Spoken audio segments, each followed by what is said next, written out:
This will be a time like you've never had in your lives. America 250. It's America's 250th birthday, but who's planning the party? That's the question that is leading to a ton of confusion and a little bit of drama as the nation celebrates its semi-quincentennial. So let's break it down. America 250 is an organization that was created by an act of Congress 10 years ago, and its board is filled with private citizens and members of Congress. Funding for America 250 came from taxpayer dollars, and there are several corporate sponsors, including NBC Universal. Freedom 250 calls itself a nonpartisan nonprofit, but it was created after President Donald Trump signed an executive order last year establishing Task Force 250.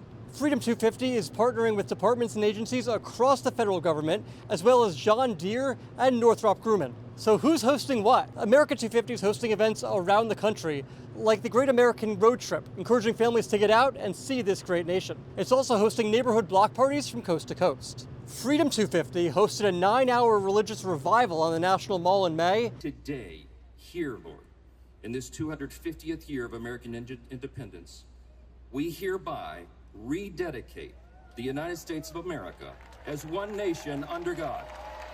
And they'll be hosting the Salute to America celebration on the National Mall for the 4th of July. They're also heading up the Great American State Fair, but the planning for that one isn't going so great. After musical artists were announced for the 2-week event planned for the National Mall, nearly all of them dropped out, saying they didn't realize the event had political ties. Organizers are now pivoting, saying President Trump will deliver rally-style remarks the night before the fair begins. Many of Freedom 250's events are being planned by an event production company called Event Strategies Incorporated, run by longtime Trump allies. They're the same group that planned the Save America rally on the Ellipse on January 6, 2021. Now, there are 2 big events happening this summer that aren't associated with Freedom 250 or America 250, but you wouldn't be able to tell that by their name. You've probably seen the big structure on the south lawn of the White House. On the night of June 14th, the president's birthday, some of the greatest Ultimate Fighting Championship athletes from around the world will gather for UFC Freedom 250.